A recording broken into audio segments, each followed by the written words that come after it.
But you miles away. I've been wondering why you cannot stay. Till the sky's blue when they're always gray.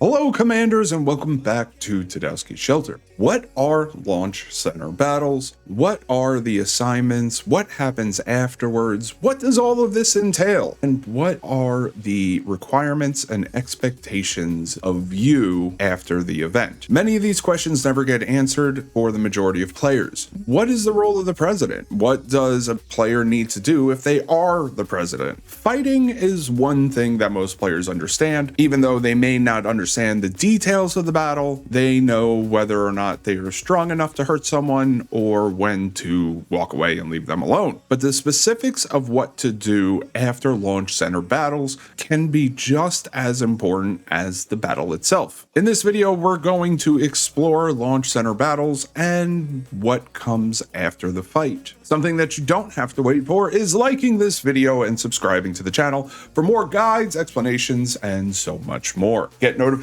of lives and become a part of the community by joining the Discord in the link below. But without further ado, let's get to the information you are probably looking for. Every reset on the 6th day of the week, your state will compete against, well, itself and sometimes another state for control of the launch center. This battle generally lasts a little over an hour, but it can go on for so much longer depending on the fighting situation. But what is the launch center and why should you even care? The launch center is a structure in the center of every map, surrounded by big guns and a bunch of mud. This structure can pose issues for a battle with slow-moving APCs and multiple structures to keep track of. Depending on the politics of your state, this battle can determine who is the strongest alliance and grant some really strong rewards and privileges for those that can take part and win the battle. But without focusing too much on the battle itself, commanders will rush to have control of the launch center and its guns for a specific amount of time to prove that they are the strongest and be in charge.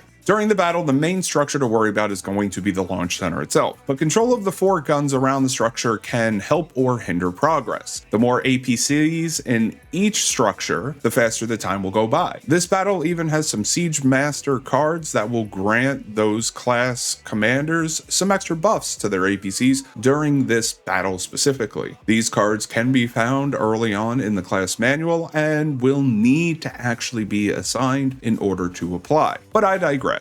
I brought up politics of a state earlier, and this is important because more than usual, the launch center battles are negotiated well beforehand by alliance and state leaders. But why though? Isn't this a war game? Well, it is. But wasting troops in a battle unnecessarily isn't good for the alliance or the state. And also sometimes matchups between the states are very lopsided, meaning you can be the stronger state in your bracket, but be up against a much older state that has much more advanced technology, structures, and troops available to them, making them able to easily crush you. The unfairness in this is generally recognized and handled peacefully for the benefit of the weaker state. However, this is not always the case, and the specifics of these things will be up to the leaders of the alliances and states. But this video isn't directly about politics per se, and it isn't about fighting in the mud until all troops are dead and players are left with practically nothing. This is more about the events that happen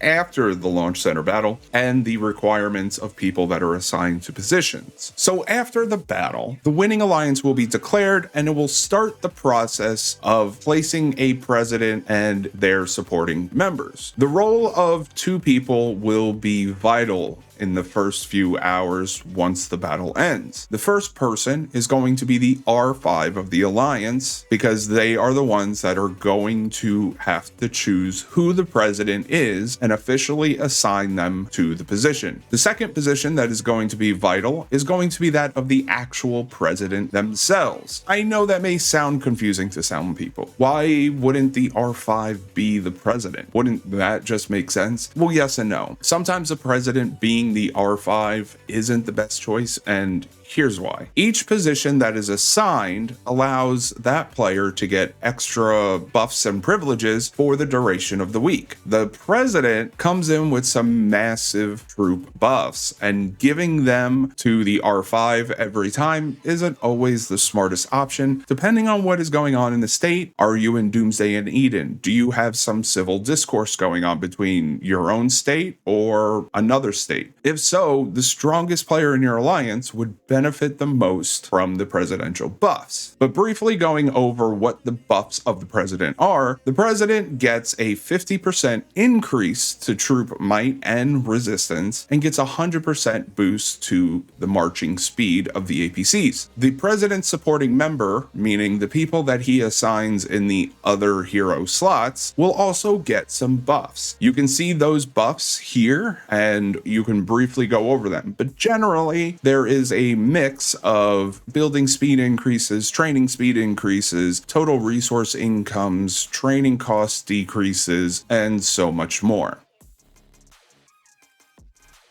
On the flip side, there are positions for people to get debuffs. If there is someone that's not following state rules that are set in place by the political leaders, if someone is a pirate, if someone is just causing total chaos within the state, there are actual positions where you can label people as sort of criminals, or as the game calls them, Gagmen. These positions will show a hindrance to those commanders' bases in some sort of fashion. You can see all of the details of the specific spots and the problems that they face in this chart here.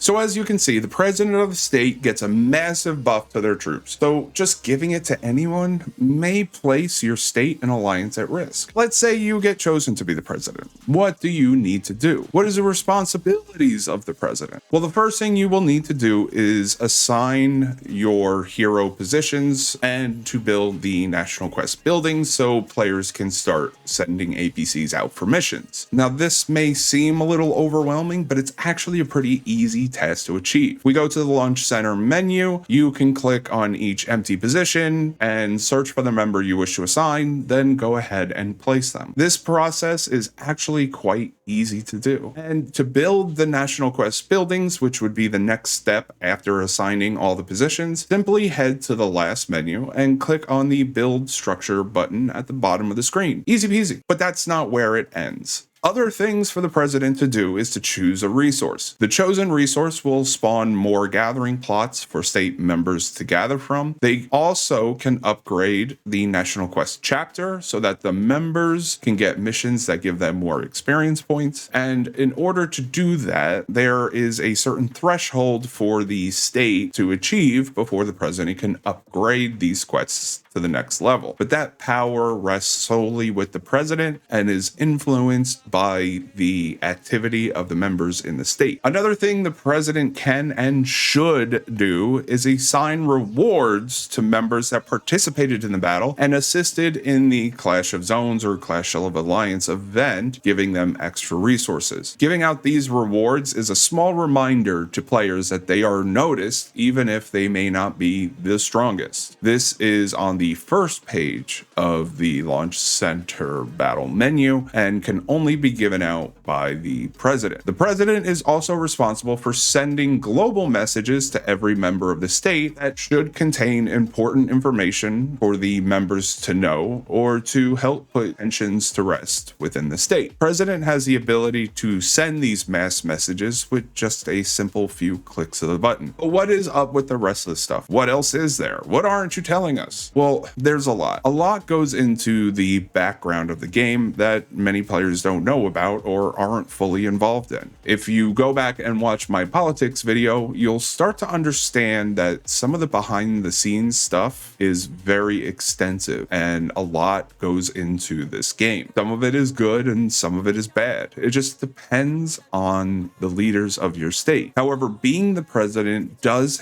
have some important roles to fill. On top of the already stated information, any semi-open state needs to have the president approve or deny immigration requests to the state from other commanders in other states. Those approvals go strictly through the current president and the president alone. The president will also be looked upon as the overall quote unquote protector of the state. If things go bad and pirates go wild or another state starts tearing up bases for no reason, people will look to the president to help do something about it. Whether it's negotiations or attacking, the president's role can be larger than people realize. Letting members know about negotiations, truces, contracts, so they don't violate any agreements and cause a bigger issue is vital and falls primarily on the president of the state. They can assist in talks for peace or agreements in certain events like Doomsday and Eden and help get other commanders informed of major things going on. But what about the assigned members? Do the 8 members that the president assigns to the National Quest buildings have extra responsibilities? And the answer to that is to an extent. The major responsibilities for those members is to place National Quest cards for the National Quest mission. Outside of that, their role in the overall policies is up to the real leaders of the state. So those members can just enjoy their benefits while spending a few thousand diamonds to ensure that players get extra assistance during the National Quest missions. So to find out more about National Quest missions, I urge you to look up my National Quest missions video that is linked below or at the end of the video or in the videos playlist. But all they have to do is go to the National Quest missions and it should open up the assigned players building right away. If they click on the 5 boxes that is below their avatar, they will be taken to the screen to place 4 or 5 cards. They will all be red cards. A couple of the cards can be bought from the diamond store to unlock more. They should attempt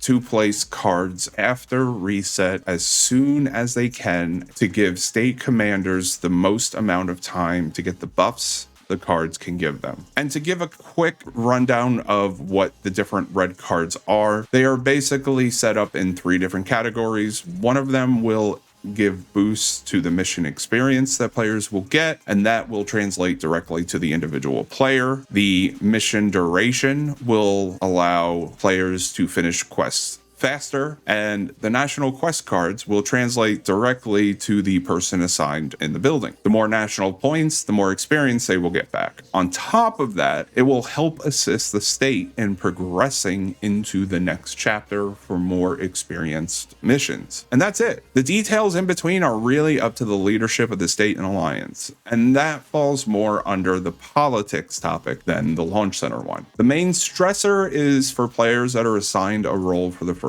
time. Anyone receiving the presidency for the first time will be nervous as they know it's a very important role and they may be unsure of what to do specifically. And I hope this sort of guides those players the right way in knowing what they can do. It may be stressful, but they should quickly pick it up and understand once they actually get their hands on it. But what was your biggest stressor during launch center battles and assignments? Tell me your craziest presidency story in the comments below. Have you even had a position assigned? Remember to like and subscribe for more information, guides, and lives, and help the channel grow by asking questions or sharing information. Remember, help each other out. Look out for each other. Most importantly, be safe out there.